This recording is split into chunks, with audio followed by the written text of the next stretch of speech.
My younger uncle, the untouchable flower on the mountaintop, finally got married. And me? At his wedding, I set my eyes on another untouchable Jason. 6'1", buzzcut, he stood out among all the rich heirs. My bestie shoved me forward, and I stammered, "Can I add you on WeChat?" Amid the whistles and teasing, he crushed out his cigarette, gave a faint smile, and said, "You're too young." My uncle's wedding was a nationwide celebration at last. The flower on the mountaintop had come down to earth. Mum was nearly in tears, saying even the gods must have answered her prayers. I hadn't even wanted to go. Ever since I could remember, I'd been terrified of this uncle. He always looked like death itself, icy-faced, wasting that handsome look of his. Rumor had it his bride was about my age. I couldn't imagine what she saw in him. He was 8 years older. Love must really be something if even a generation gap doesn't matter. Mum teased, "You've never suffered for love. That's why you don't get it. Older men treat you better. Don't let his cold face fool you," she added. "He dotes on that girl like nothing else." I was picking out my dress, rolling my eyes. I don't need to taste the pain of love to know I'd never fall for an older guy. Someone like Uncle so cold I wouldn't be able to handle it. I never thought I'd eat my words so soon. The wedding was grand, full of big names, but my eyes kept drifting to one man. He was magnetic. His suit hung on him with a kind of lazy elegance. He held his wineglass, rubbing the rim as he listened, nodding now and then. I couldn't look away. My bestie nudged me with her elbow. "What's wrong, Belle? Some demon stealing your soul?" I blinked back to reality. "Girl, I think I just met one." She followed my gaze. "Who?" I tilted my chin. "The tall one, with the buzz cut. Damn, he's handsome, but he looks mean." Her eyes widened. "No way you're crushing on Jason." "Jason? You know him? Are you serious? He's famous, and he co-owns your uncle's company. You didn't know your uncle's partner?" I gave a guilty shrug.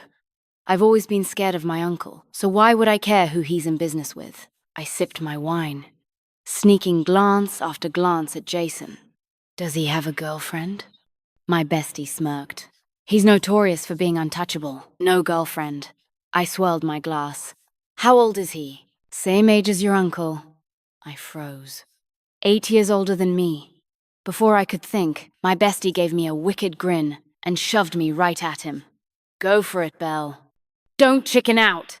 I nearly slammed into his chest. God, he was tall. I stumbled, then forced myself to stand steady in front of him. His presence swallowed up all my senses. Heat flushed up my face. Jason glanced at me, raised a brow, and said coolly, "Something you need?"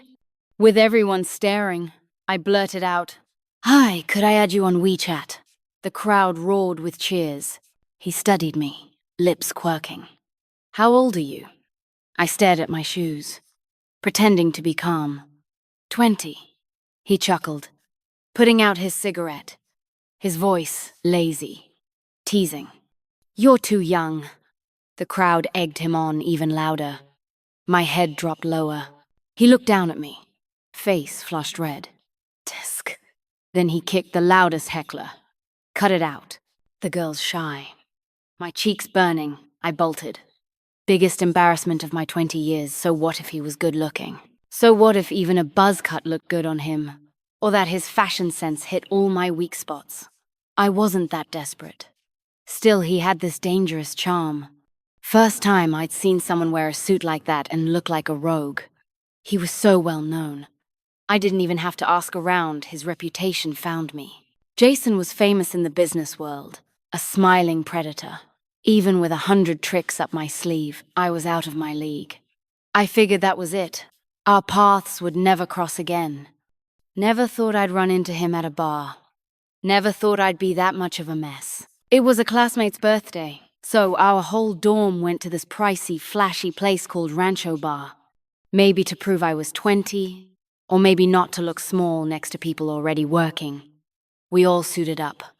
I curled my hair, slipped on a black spaghetti strap gown. Big waves, red lips. My roommate said I looked sexy as hell. I went in happy enough, until a few greasy middle-aged men tried to mess with me. On the way to the bathroom, I bumped into one who was drunk. There were 4 of them. He was about to curse me out, then saw my face and their looks turned ugly. One with a beer gut gave me a sleazy once-over. "Well, well, fresh meat?" I glared. "Move!" I stepped aside, but another one blocked me. "You bump into me and think you can just walk away? Rude, kid." I kept my face blank. "Sorry, didn't see you." I tried to leave, but they wouldn't back off. Hands started reaching. "Come on. It's nothing. Let's be friends. Have a drink with us." Their eyes crawled over me, and I jerked back, disgusted. "What the hell is wrong with you? Do I know you?" The youngest of them scowled. "You should be honored Mr. Larry wants to buy you a drink. Dressed like that. Aren't you here to hook a sugar daddy?" My anger flared. "I don't care if you're Mr. Big Shot or Mr. Nobody. I'm not interested." He grabbed my arm, trying to drag me into a private room. I fought, but he was too strong. No matter how hard I pulled, I couldn't break free. I yelled for help. People peeked out of nearby rooms but wouldn't lift a finger. Clearly they feared this Mr. Larry. That's when I realized Larry must be someone powerful. Fear finally hit me. I shouted my roommates' names. They rushed out, panicked, yelling, "Let her go! We're calling the cops!" and tried to pull me back. But strength was strength. Guys against girls wasn't fair. They almost dragged my roommates in too. I felt so helpless, so guilty. Shouldn't have called their names at all. Just as the chaos boiled over, a lazy voice cut through it. "What's all the fuss?" I turned and met a pair of light brown eyes.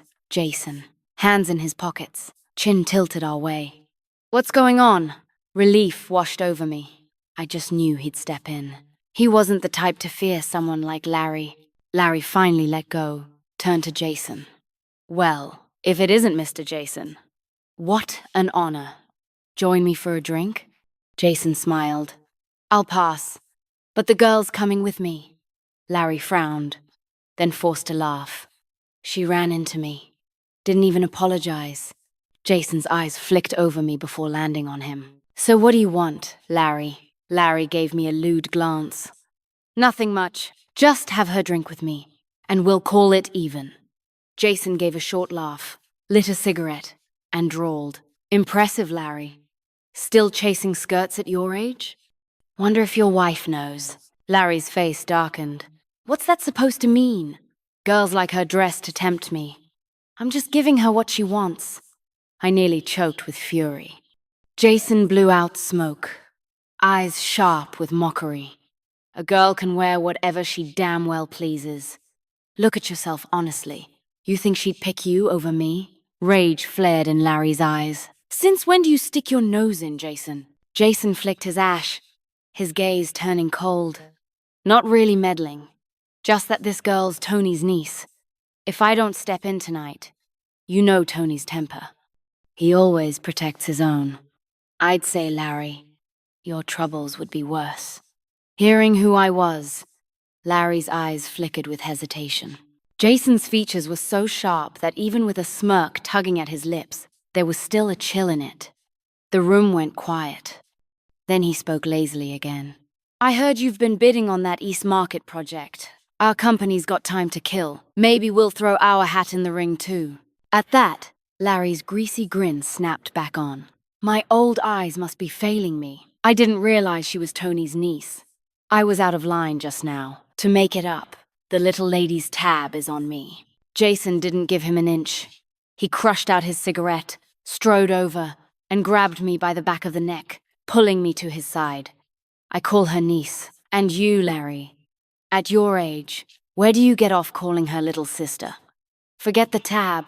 Might feel unlucky to her." He added, "Best if you stop coming here. This is a spot for young people. You hanging around just scares the girls." Then, he shot my roommates a look. They caught on instantly and hurried to stand by him. Larry's face turned ugly, but all he could do was grit his teeth.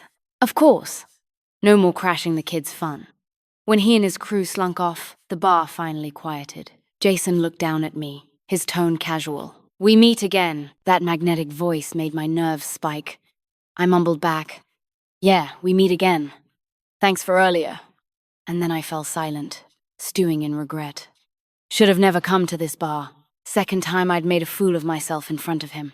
Maybe I was too quiet, because Jason leaned down close, murmuring, "Scared you?" He was so near I caught the faint smoke on him, my pulse racing.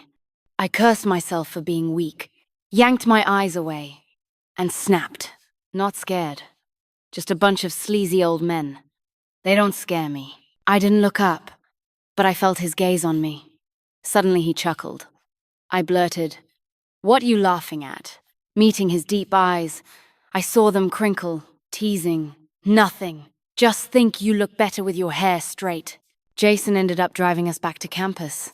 I'd already felt guilty enough dragging him into bar drama. I never imagined he'd even remember me. So when he offered, I shook my head fast. "No, really. Don't trouble yourself, Jason, uncle." Forcing out those words nearly shredded my palms from how hard I dug in. He froze, then laughed. "Jason, uncle. Huh?" He looked down at me. My head sank lower. Wasn't he the one who just said he called me niece? His eyes stayed fixed on me, my heart pounding up into my throat. Cars whooshed past one after another. Not knowing what to say, I started silently counting them. Jason's silence was intimidating so much that even my roommates lined up quietly behind me. Suddenly he gave a short, bright laugh. "All right then. Uncle Jason will take you back." I opened my mouth to refuse again, but he seemed to read my mind. His hand gripped my neck and steered me to the passenger seat. "Don't overthink it. It's on my way." With him spelling it out like that, how could I argue? My roommates scrambled into the back. I sat shotgun, stealing glances at him. Damn, that face. Even his profile made my heart race. This was the passenger seat. His passenger seat felt special. The thought curled my lips up without me meaning to. The car pulled up to campus too quickly. A ride that usually felt long was over in a blink.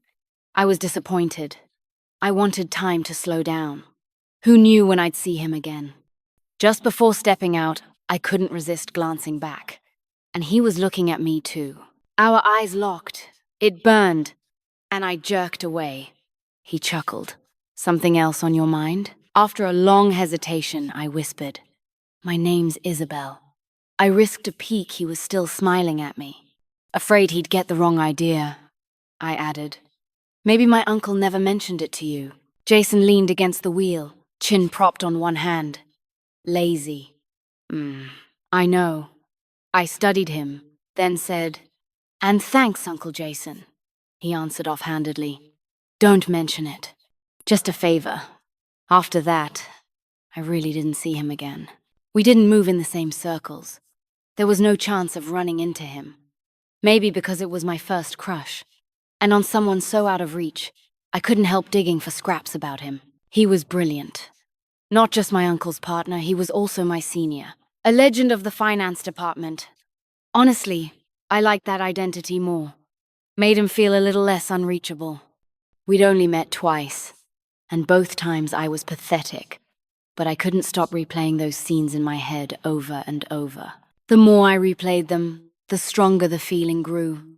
Strange how it worked. What now? I was really falling for a man 8 years older. An 8-year gap. I'd mocked my uncle for bridging one with his bride. But now I wanted to follow his lead. Once a thought takes root, it only grows deeper. That summer at dinner, Dad asked casually, "Belle, want to intern at your uncle's company?" I nearly dropped my bowl. "What?" He shrugged, like it was nothing.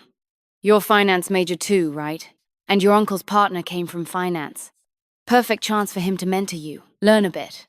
How about it?" "Jason?" My head was spinning.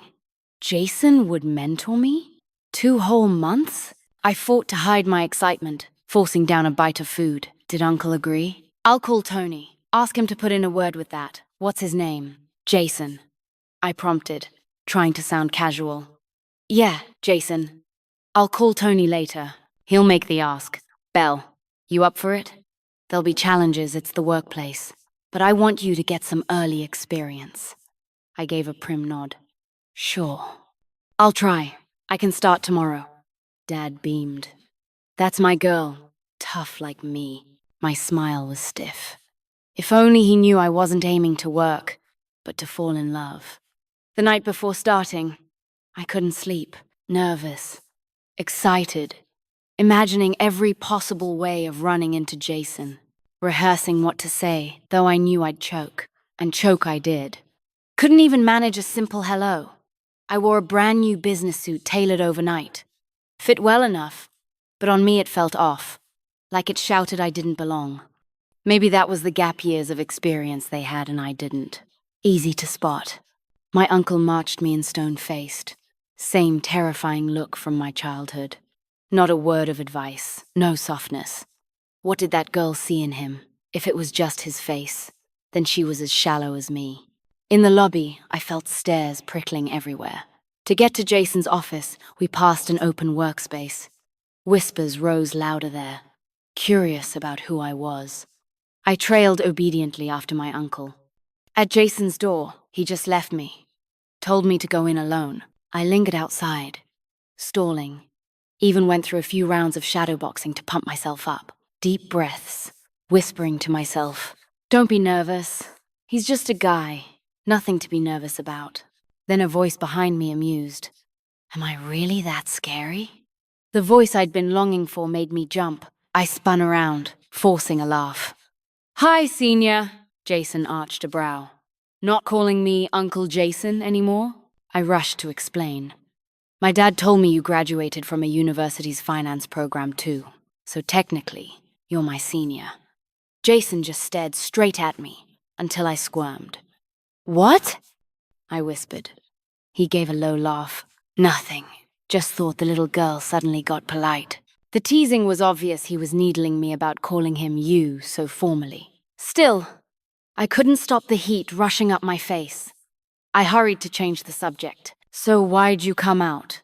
He answered casually. "To get you." He didn't mean anything by it, but those two words still made my heart flutter. "My uncle dropped me at the door." "Yeah, I know. Guess I'll be in your care these 2 months. We'll learn from each other." And just like that, under the guise of learning, I ended up sharing an office with Jason. His office was huge, black and white everywhere, giving off a mysterious air. Fitting for him, really. What I didn't expect was that the next day, when I pushed the door open, I saw a dainty desk in pale yellow. Small, delicate, and I loved it instantly. I was so delighted I forgot Jason was right there working, and rushed straight to admire it. Maybe my excitement was contagious, because Jason couldn't hide a smile. Propping his chin on his hand, he asked, "Like it?" I beamed. "I love it. Did you buy it for me?" His reply was offhand. "Picked it up on the way." Picked it up or not, I loved it. The sunny little desk looked wildly out of place beside his black one. Yet there it sat, side by side with his. Everyone who walked into Jason's office froze at the sight, shocked, but no one dared say a word. I secretly reveled in that for a long time. I came to my uncle's company with less than pure motives. But to my surprise, Jason took teaching me seriously. Behind his tough exterior, he was unbelievably attentive, looking after every little thing. The AC was always blasting. But one day, when I shivered just slightly, he quietly turned it up. After that, it always stayed at my comfort zone. I'd known he smoked, but once I moved into his office, he never lit another. The cigarette pack sat there, untouched. He seemed to cover everything for me, and I couldn't tell was it just his polished manners, or his business instincts, or was there really something different about the way he treated me? I didn't dare ask. Jason really did teach me things I'd never learn in school.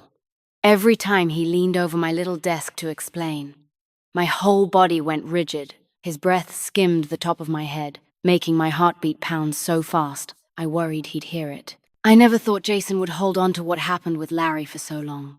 One day he took a call right in front of me. Whatever the other side said, he suddenly looked straight at me, slouched on the desk. I felt his eyes and looked up. What? He tilted his head, gaze casual. Remember Larry from the bar? I blinked. Yeah, what about him? His brow arched. Want revenge? My teeth clenched. Of course I do! Jason's lips curved as he locked eyes with me, but he spoke into the phone. My girl says we'll take the property they want. Get the team ready. We'll be at the bidding. I just stared at him. Blank. The confidence in his face was unmistakable. And for no reason at all, it was convincing. My chest buzzed like I'd been shocked. He said it, my girl. Larry's project. And he just claimed it. God. I was falling deeper. My eyes glowing with admiration I couldn't hide. On bidding day, I was a wreck. Larry's company had been the front runner, but we weren't the only challengers. Sitting in the hall, I was stiff with nerves. Jason slid into the seat beside me. Nervous? I sat bolt upright, shook my head, then nodded. Jason chuckled, leaned back, and draped an arm across the back of my chair. Relax. I'm here. You won't lose. He was tall, broad, his arm like a claim staked over my space. And somehow that settled me. My heart, wild moments before, calmed. That bid showed me again just how capable Jason was. He won it almost effortlessly. Larry, once the favorite, didn't see us coming. He was furious. Jason stood, suit draped on him with his usual rogue charm. Before I knew it, he had one hand in his pocket and the other tugging me along, right toward Larry and his men. His hand was strong, fingers long and pale, calluses brushing my wrist. Larry's face soured as we stopped before him. Jason smiled easily. Larry, long time no see. Larry looked from me to him, teeth grinding. Jason, you bastard. Feeling proud? Had to rub it in? Jason's grin widened. It's just one project, hardly worth crowing about. Only worried you might forget us, so thought I'd say hello. Then he lifted my hand, set it on my shoulder. Belle, say hi to Mr. Larry. Remind him not to pick the wrong enemies. The lilt in his voice made it clear. I piped up loudly, Hello, Mr. Larry. The look on Larry's face was like he'd swallowed dirt. He spat out, You'll regret this, and stormed off with his crew. Jason bent his head toward me. Feel better? I looked up at him, my grin irrepressible. So much better! My eyes sparkled. Jason turned away, a bit stiff, hands back in his pockets. Come on, I'll drive you home. On the way. Maybe from that day, something between us shifted. Like a thin veil hung there. I never expected it to break so soon. One ordinary day, a stunning woman walked into Jason's office. She felt oddly familiar, though I couldn't place her. She was his age, striking, and looked perfect standing beside him. She seemed close with him, speaking warmly. They even mentioned me. Well, what's with this desk? Bought it for that little girl? You like her that much? Jason's reply was nonchalant. Of course not. She's still young, Tony's niece. Just looking out for her. The woman laughed. Bullshit. That's not you. You don't look after anyone this much. Who are you fooling? I swear I wasn't eavesdropping it. Just happened. I'd been about to push the door when her question froze me, heart hammering. Then Jason's low voice carried out. She's too pure. I can't let her get tainted by my world. His tone was light, unreadable. I couldn't hold back. I pushed the door open. The woman startled, gave me an awkward look, then glanced at Jason. With a nod, she slipped out. Jason glanced at me, uneasy for just a moment, before his usual smile slid back on. You're here. I didn't answer, just stared.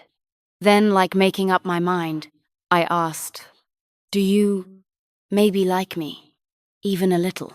Jason hadn't expected that. He froze, then smiled. Yeah, a little. He said it plainly. Then why can't we be together?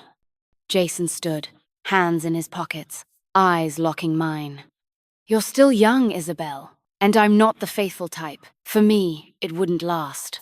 I'm not going to be that bastard. I stayed silent. He went on. You're young, beautiful. My world doesn't suit you. I can't even be sure if this is real or just a whim. At my age, love's optional. I do fine on my own. I said nothing, only looked at him quietly. Jason didn't get impatient, didn't push me. He just waited quietly. Honestly, I couldn't understand all the weighing and measuring in his heart. But every word he said made sense. I had no way to argue. I figured this was closure enough for my crush. I nodded at him. All right, as long as it's clear. You're right, Jason. I'm still young. The forest is big. I don't need to cling to one bird. I'm not someone who can't let go. Thank you for looking after me these past 2 months. Sorry if I was a bother. He looked like he wanted to say something. Maybe I imagined it. But for a split second, his face looked unsettled. I didn't wait. I turned and walked away. Jason stayed there, hands in his pockets, just watching me. I never once dared to turn back.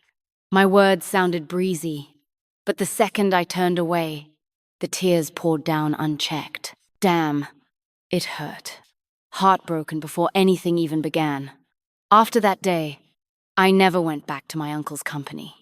When Dad asked, I told him, "School's starting soon. I need a break to prepare." He agreed right away and called my uncle. I didn't expect Jason to be standing right there beside him. Dad found out and insisted my uncle hand him the phone so I could thank him. When the phone was shoved into my hand, I froze for several seconds before lifting it to my ear. Hello? That familiar voice came through. I'm listening. My whole body stiffened, my free hand clutching my shirt. I could hear his steady breathing on the line while I was a nervous wreck. He, as always, sounded relaxed. I steadied my voice as best I could and said, "Thank you." Jason chuckled faintly. No need. I took a deep breath, muttered a quick, and hung up. I should have realized sooner this was my crush, not his. From the start, I was bound to lose. He was outstanding. Why would he ever like me? Those 2 months were a dream, but it was time to wake up. Jason did everything with ease, while I was just a little deer blundering through fog, pushing forward on curiosity alone. I should have turned back long ago, so I threw myself into college life again, trying not to think of him. I joined every campus activity, convinced that if I ever ran into Jason again, I'd face him naturally, easily. I was wrong. The school anniversary invited outstanding alumni back. Jason, the finance god, was on the list. He sat in the front row that day, while I, in a pale yellow gown with my hair down, closed the show with a partner in a pas de deux. His gaze never wavered from me, so intent it was impossible to ignore. I bowed gracefully, but only I knew I'd nearly missed a beat. The applause thundered, but all I saw was Jason in the first row, still in a suit, still carrying that rogue air. Backstage, I was packing up to leave when I saw him leaning against the wall holding a bouquet. My chest tightened. I forced a breath, feigned calm, and called, "Uncle Jason." He froze, as if about to speak, but fell silent at the title. After a moment, he smiled. "You look beautiful today. Thought I'd bring you flowers." I turned him down coolly. "No need. My dance partner will bring me some." For a moment, his eyes dimmed. I wasn't sure I saw it. Just then, my partner bounded over with flowers. Spotting Jason, he asked curiously, "Belle, who's this?" I said lightly. "An uncle of mine." My partner nodded in understanding and greeted him politely. "Hello, sir.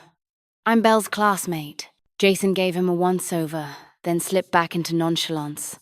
He stuffed the flowers into my arms. "Take them. Can't have too many." He turned to leave, but after a few steps, looked back with a smile. "Little niece, you danced beautifully tonight." After that day, Jason and I really didn't see or contact each other for a long time. Maybe it was my imagination, but I thought I kept spotting cars like his passing me. Life went back on track. More and more people pursued me, but I stayed single. I stopped asking about him. Maybe he was even married by now. After all, I'd already graduated. I saw him again at my uncle's daughter's first birthday party. Having a baby girl made my uncle over the moon.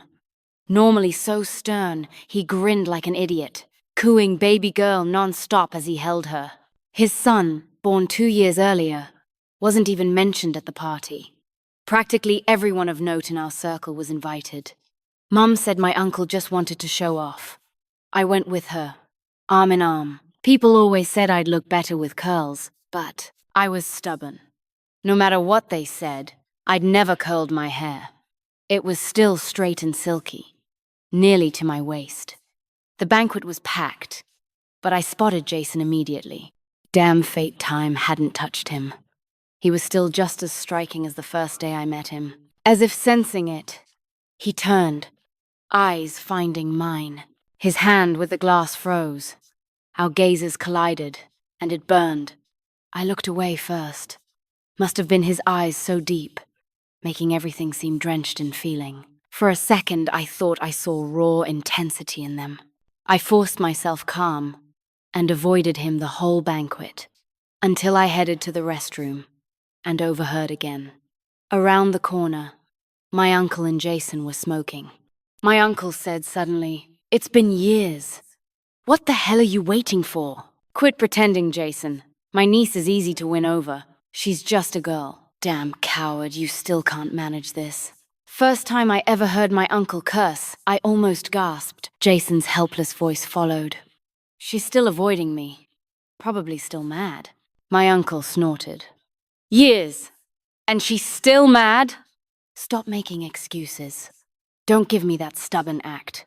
What if you really do end up calling me uncle one day?" "Just the thought pisses me off." Jason shot back. "You think I don't want that? Damn it. I've been dreaming of being your nephew-in-law for years." Jason exhaled smoke, sighed. "Who knew feelings could hook you like this worse than cigarettes? Impossible to quit." My uncle sneered. "You did this to yourself." He clapped Jason's shoulder. "Enough. I'm going back to my princess." With that, he walked my way. I was too caught up listening to hide, and he caught me. His lips curved faintly. "Back to Jason," he said. "Looks like you'll be calling me uncle sooner than you think." Then to me, "Heard it all? Wait here. Let me air out the smoke." Jason broke the silence first. We stood far apart, just staring. For some reason, looking at him, a wave of grievance hit me. So, my words came out sharp. "I'm not deaf. Of course I heard." He hadn't expected that. A low laugh slipped out. "I know." A beat passed. Then Jason asked, "So what do you think?" I met his gaze, forcing steel. "What do you think I think? You said it yourself, your feelings wouldn't last." Jason held my eyes. "Isabel, I regret it," I shot back. "Words once said can't be taken back. You told me I was too clean, not part of your world." Jason stepped closer. For the first time, I saw frustration on his face. Then I was wrong. Don't laugh at me. But at my age, I've never really been in love. No one ever caught my eye. So this is all new to me. "Oh." My face stayed blank. Jason grew anxious. "Isabel, can't you give me a chance?" I bit back a smile, keeping my face cool. "Do you want one?" Jason's eyes locked on mine. "Yes." "Then, it depends on your performance. I've got plenty of admirers lately, and I'm a bit too good for my own good." "You'll have to work for it, Uncle Jason." His lips curved. "All right. If Miss Bell gives me the chance to chase her, I won't let her down. Just don't hide from me. I'm afraid I'll lose control." The confidence in his face was the same as always, yet somehow it wasn't arrogant. And wasn't that exactly what I'd always liked about him? Like a curious fawn blundering into a foggy forest. Charging forward blind, it had seemed a hopeless journey. But then the fog cleared on its own, and suddenly, the hidden landscape lay wide open before me.